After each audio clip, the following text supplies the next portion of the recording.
A Day in My Life here in China. Pangyo, kamusta? Pangyo, sa'yo. Uy, ang lyrics, Mema. Hindi pala talaga madaling mag-voice over. Pero laban lang, sige na. Ito na tayo. Malapit na tayo sa katotohanan kahit malayo pa. So, pupunta ako ngayon sa mall. Mamimili din ako ng mga bagay-bagay since wala ngayon yung baby ko kasi kasama ni mama.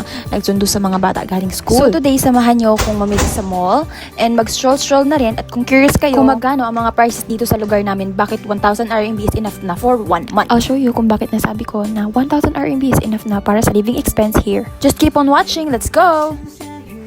Dito sa China, sa lugar ng asawa ko. Since province to, mura lang talaga yung mga bilihin dito. Hindi kagaya sa lugar ng mga cities dito na malalaking cities kagaya ng Beijing, Shanghai, Guangzhou, yung mga malalaking city na may kataasan talaga yung mga presyo doon kasi mga big city yan sila. Pero dito sa amin kasi province kasi to, kaya mura lang yung mga bilihin. Dadalhin ko kayo sa supermarket na mas malapit sa amin. At dahil mas malapit lang tong mall na to sa amin, pumupunta kami dito para maglaro ng mga bata, lalo na pag gusto nilang lumabas. Minsan pupunta kami dito kasama yung mga bata around mga 7 p.m. to 8, tapos nakaka-uwi kami mga 10, 9. And may motorbike naman kami kaya convenient lang. But for today, hindi ko gagamitin yung motorbike nila mama. Dahil may nare-rent naman dito yung motorbike. Meron to anywhere na nakaparada lang sa kahit anong street na pwede mong marentahan dito and mura lang.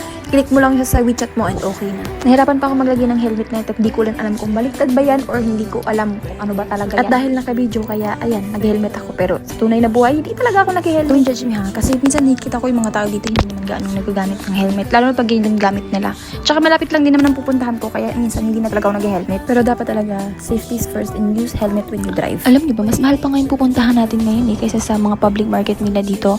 Yung mga local market nila dito, sobrang mura ng mga bilihin nila. Mas mura pa dito sa supermarket na pupuntahan natin. At fresh pa ng mga products nila doon, mga gulay. As in, nakikita mo lang siya sa mga gilid-gilid. Pero, nakikita mo na mga malilinis and fresh talaga sila. Pero of course, hindi naman lahat sa gilid-gilid. Of course, meron din silang mga store-store. Kagaya lang din sa Pilipinas na may mga pupunta ka sa mga local market na halos ganun lang din dito. Pero ang pinagkaiba lang, ay mura talaga yung mga bili. Pero alam niyo ba, na-realize ko na iba talaga yung hospitality ng mga Pilipino. Kasi pag doon sa Pilipino, halos lang makikita mong mga tao nakangiti. Samantalang dito, hindi masyado. Bilang lang sa kamay yung mga nakangiti lagang. Iba halos lagi nagmamadaling at saka kala mo may hinahabol ng mga something. Pero of course, hindi naman lahat. Hindi ko naman nilalahat. Alam niyo ba dito, may nagla-live dito sa Douyin tapos nakalagay dyan sa malaking screen na yan.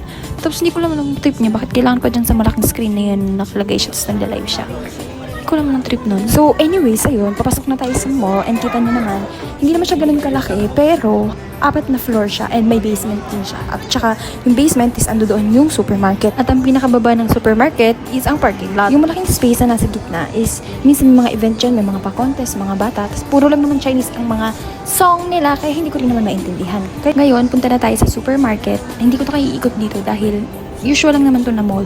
Mga binibentang mga something, mga damit, ganyan, usual mall lang. And yes, may nagbibilyar dito and may mga arcade din dito na pambata. May maliit din na barber dito na good for 2 person na pwedeng magpagupit. May mga damit at mga small restaurant na nandito at minsan ng mga kumakain halos mga estudyante. Hindi ko rin alam kung bakit halos mga estudyante yung nakikita kong kumakain. Siguro malapit to sa my school. Hindi ko pa kasi masyadong na-explore yung province ng asawa ko kaya hindi ko rin sure. One thing that I know is yung katapat ng building ng bahay namin is yung school ng Technology High School. And so far, wala akong ibang alam ng mga school dito. And maybe, yung mga estudyante din is dumidiretso sa mall pag uwi galing school. Dito na yung loob ng supermarket nila. Anything you want, name it. Meron dyan sa loob. Hindi ka na siya kagaya din sa Pilipinas na may mga brand. Dito talaga is mga halos binibenta nila dito sa supermarket. Ito halos local. Bihira ka makakita dito ng mga may brand and ng mga products. Pero of course, meron din naman dito. Pero hindi nga lang siya kasing dami ng meron sa Pinas na halos international brand talaga ang mga tinatangkilik. Sa kanila talaga dito, halos mga tinatangkilik nila is yung mga local brand.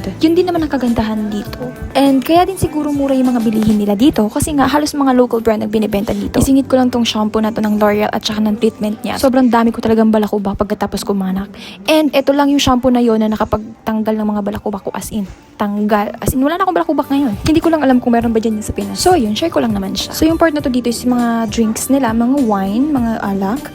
And most of them are local brands and of course, may mga international brands din sila. And of course, my favorite drinks. May iba't ibang variety of flavor pala yung milk drink na to. So yung pero mas favorite ko dyan sa kanila is yung red. Yung mga nakikita yung mga prices dyan, i-convert yun na lang yun sa 7.8 RMB pag may time kayo. Salamat! Yung mga chocolate dito, halos branded. Pero yung mga candy nila is hindi ako familiar kasi gawa talaga yan sa China and hindi ko maintindihan ng lasa kasi hindi siya matamis. May iba dyan, may mapait, may pabakla, iba't ibang lasa. Hindi ko alam bakit ganun ang lasa ng candy nila or hindi lang talaga ako sanay. So dito yung frozen and dairy station nila.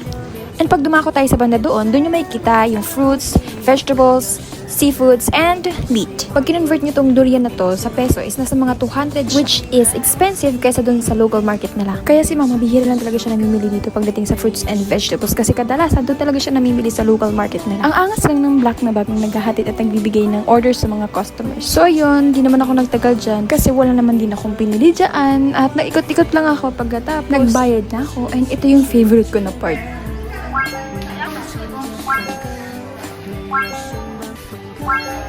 At ang ending, hindi ko yan nabili kasi nalowbat ako and nag-shutdown talaga ang cellphone ko guys. Hindi ko napansin na nalowbat na pala ako. Nakicharge pa ako sa customer service nila at buti na lang mabait sila bago ako nakapagbalik-balik ng video. Nakakahiya talaga guys kasi matagal-tagal din ako nakicharge doon. Ayan kasi vlog-vlog pa more. Epic talaga. Yun lang. Salamat! Feeling ko hindi ko na-justify yung 1,000 RMB living expense. Pero sa next video na lang. Bye-bye!